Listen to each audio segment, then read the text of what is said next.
ಒಳ್ಳೆ ಸಂದೇಶ ತಿಳ್ಕೊಳ್ಳೋಣ. ಬನ್ನಕ್ಕೋ ಬನ್ರಿ. ಸಾಕಪ್ಪ ಸಾಕು, ಇನ್ನೇನು ಸವಾಸ, ಕೈಗೂ ಮಣ್ಣು ಬಾಯಿಗೂ ಮಣ್ಣು. ಯಾಕಣ್ಣ ಬೇಜಾರಾಗಿದ್ಯಾ? ಒಳ್ಳೆ ಮಳೆ ಆಗೈತೆ, ಒಳ್ಳೆ ಬೆಳೆ ಆಗೈತೆ, ಆದ್ರೆ ಸುತ್ತಾಗ್ಬಿಟ್ಟಿದ್ಯಾ? ಇನ್ನೇನಪ್ಪ ಮಾಡೋದು? ಎಷ್ಟ್ ದುಡಿದು ಆ ಲಕ್ಷ್ಮಣಲ್ಲ ನಮ್ ಮನೆಗಂತೂ ಬರಲ್ಲ.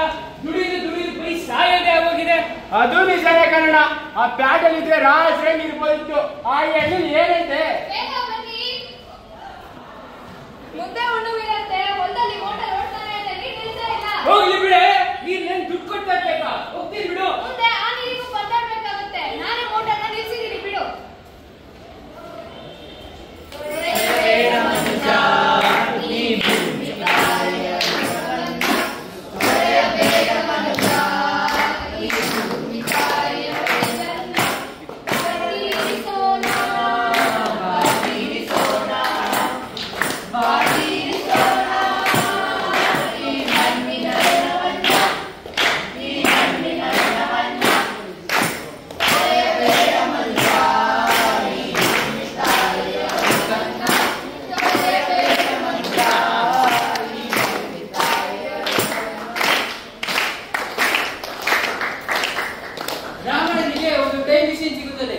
ಅವನು 360ನೇ ವರ್ಷಕ್ಕೆ ಹೋಗುತ್ತಾನೆ. ಅಲ್ಲಿ ಯಾವ ಗಿಡ ಮರ ನೀರು ಏನಿರಲ್ಲ, ಬರೀ ದೊಡ್ಡ ದೊಡ್ಡ ಕಟ್ಟಡ ಮತ್ತು ಯಂತ್ರಗಳು. ಗಲ್ಲಿ ಹೋದ್ರೆ ಸ್ವರ್ಗದಂತೆ ಕಾಣ್ತಾ ಇದೆ. ಧೂಳಿಲ್ಲ, ಮಣ್ಣಿಲ್ಲ, ಕಲ್ಲಿಲ್ಲ, ಯಾವ ಗಾಡಿ ರಂಪವೂ ಇಲ್ಲ, ಜನಗಳಂತೂ ಕಾಣ್ತಾನೆ ಇಲ್ಲ. ನಾನೇನ್ ಸ್ವರ್ಗಕ್ಕೆ ಬಂದಿದ್ದೀನ? ರಾಮಣ್ಣ ಸುತ್ತಮುತ್ತ ನೋಡುತ್ತಾನೆ. ಅಲ್ಲಿ 360ನೇ ವರ್ಷದ ಪೀಳಿಗೆಯ ಮಕ್ಕಳು ಜೀವನ ಮತ್ತು ಜೀವಿತು ಪ್ರವೇಶವಾಗುತ್ತಾರೆ. ಅವರು ಇಂಗ್ಲಿಷ್ ನಲ್ಲಿ ಮಾತನಾಡುತ್ತಿರುತ್ತಾರೆ. ಅವ ನಿಲ್ರವ, ನನಗೆ ತುಂಬಾ ಬಾಯಾರಿಕೆ ಆಗ್ತದೆ. ಕುಡಿಯೋಕೆ ಗುಡ್ಕು ನೀರು ಕೊಡ್ರವ. ಏನವ ನಿಮ್ಮಿಬ್ರು ಕೇಳ್ತಾನೆ ಇದ್ದೀನಿ, ಕುಡಿಯೋಕೆ ಗುಡ್ಕು ನೀರು ಕೊಡಲ್ವಾ? ನೀವ್ ಯಾರು ಸರ್? ನೀವ್ ಎಲ್ಲಿಂದ ಬಂದಿರೋದು? ನಾನು ಯಾರಿಂದ ಬಂದಿರೋದ? ಇದು ನಮ್ ಸೋಮನಹಳ್ಳಿ ಅಲ್ವಾ? ಇವಾಗ ನಾನು ಎಲ್ಲೋಗ್ಲಿ? ನಮ್ ಸೋಮನಹಳ್ಳಿ ತಾನೆ. ಅಯ್ಯೋ ಸರ್, ಇದು ಸೋಮನಹಳ್ಳಿ ಅಲ್ಲ, ನೀವು ಬೇರೆ ವಿಳಾಸಕ್ಕೆ ಬಂದಿರೋದು. ಹೌದು, ಎಲ್ಲಿಂದ ಬಂದಿರೋದು? ಹೌದು, ನೀವು ಯಾವ ಡ್ರೆಸ್ ಹಾಕಿರೋದು? ಈ ತರ ಎಲ್ಲ ನಾವು ನೋಡೇ ಇಲ್ಲ. ಹಳೆ ಕಾಲದಲ್ಲಿ ಆಗ್ತಾರೆ ಅಂತ ಕೇಳಿದ್ವಿ, ಫೋಟೋದಲ್ಲಿ ನೋಡಿದ್ವಿ, ವಿಡಿಯೋದಲ್ಲಿ ನೋಡಿದ್ವಿ. ಈ ಟೈಮಲ್ಲಿ ಈ ತರ ಡ್ರೆಸ್ ಯಾರು ಹಾಕಲ್ಲ. ಹೌದು, ನೀವು ಎಲ್ಲಿಂದ ಬಂದಿರೋದು? ಅಯ್ಯೋ ಅದೆಲ್ಲ ಬಿಡ್ರವ, ನನ್ಗೆ ತುಂಬಾ ಬಾಯಾರಿಕೆ ಆಗ್ತಾ ಇದೆ. ಕುಡಿಯೋಕೆ ಒಂದು ಗುಡ್ಕು ನೀರು ಕೊಡ್ರವ. ನೀರಾ? ಅಯ್ಯೋ ಸರ್, ನಾನು ಒಂದ್ ಹನಿ ನೀರಿಗೂ 40-50 ರೂಪಾಯಿ ಕೊಡ್ತೀನಿ. ಆಗ ನನ್ನ 50 ml ಅಷ್ಟೇ. ಅದು ನಾಳೆವರೆಗೂ ಆಗ್ಬೇಕು.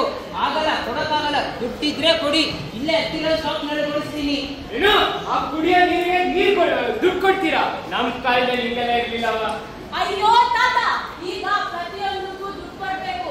ನಾವ್ ನೋಡು, ಉಸಿರಾಡೋ ಗಾಳಿನೇ ಸಿಲಿಂಡರ್ ಅಲ್ಲಿ ಎತ್ಕೊಂಡ್ ಬಂದಿದ್ದೀನಿ. ಇದನ್ನ ಆಕ್ಸಿಜನ್ ಅಂತಾರೆ. ಪ್ರತಿದಿನ 2 ಸಿಲಿಂಡರ್ ಆದ್ರೂ ನಮ್ಮ ಹಂಗಂದ್ರೆ ಆ ನದಿಗಳೆಲ್ಲ ಬತ್ತೋದ್ವಾ? ಆ ಬಾವಿಗಳೆಲ್ಲ ಒಣಗೋದ್ವಾ? ನಮ್ ಕಾಲದಲ್ಲಿ ಹಿಂಗೆಲ್ಲ ಇರ್ಲಿಲ್ಲವ. ಯಾವ್ದಕ್ಕೂ ಕಟ್ಟಿರ್ತಾ ಇರ್ಲಿಲ್ಲ, ನೀರ್ನೆಲ್ಲ ಹಂಗೆ ಬಿಡ್ತಾ ಇದ್ವಿ. ಈಗ ನಾನು ಏನ್ ಮಾಡೋದು? ಓಹೋ ತಾತ, ನೀವು ಬೇರೆ ಜಾಗದಿಂದಾನೇ ಬಂದಿರೋ ತರ ಇದೆ. ಯಾಕಂದ್ರೆ ಇದನ್ನೆಲ್ಲ ನಮ್ಮ ಅಜ್ಜಿ ತಾತ ಹೇಳ್ತಾ ಇದ್ರು ಅಷ್ಟೇ, ನಾವ್ ನೋಡಿರ್ಲಿಲ್ಲ. ನಮ್ಮ ಅಪ್ಪ ಅಮ್ಮಂಗೂ ಗಾಡಿ ಕುಡಿಯೋ ನೀರು ಫ್ರೀಯಾಗಿ ಸಿಕ್ಕಿರ್ಲಿಲ್ಲ, ನಮಗೂ ಫ್ರೀಯಾಗಿ ಸಿಕ್ಕಿಲ್ಲ. ಅವ್ರು ದುಡ್ಡು ಕೊಟ್ಟವನು, ನಾವು ದುಡ್ಡು ಕೊಟ್ಟವನ್ಗೆ. ನೋಡು ತಾತ, ಅವತ್ತು ನೀವು ಗಾಳಿ ಜಲ ನೀರು ಎಲ್ಲಾನು ಉಳಿಸಿದ್ರೆ ನಾವು ಒಂದ್ ಹನಿ ನೀರಿಗೆ ಈ ತರ ಕಷ್ಟಪಡ್ತಾ ಇರ್ಲಿಲ್ಲ. ಅಯ್ಯೋ ಶಿವನೇ, ಹಂಗಾರೆ ನಾನು ನೀರಿಲ್ದಿರ ಸತ್ತೋಗ್ಬಿಡ್ತೀನ. ನಿನ್ನ ಕೈ ಮುಗ್ದು ಕೇಳ್ಕೊತೀನವ, ಕುಡಿಯೋಕೆ ಒಂದು ಗುಡ್ಕು ನೀರು ಕೊಡ್ರವ.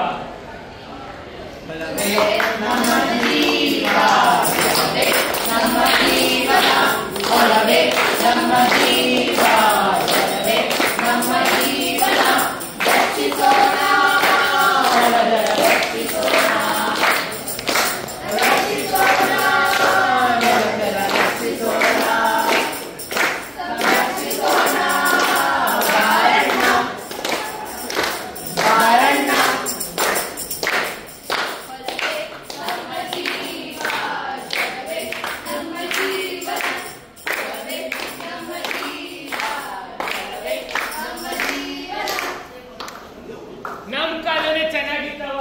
ನಮ್ ನೆಲನೆಲ್ಲ ಬೈಕೋತಾ ಇದ್ವಿ. ಹಿಂಗಾಗುತ್ತೆ ಅಂತ ನನಗೆ ಗೊತ್ತೇ ಇರಲಿಲ್ಲ.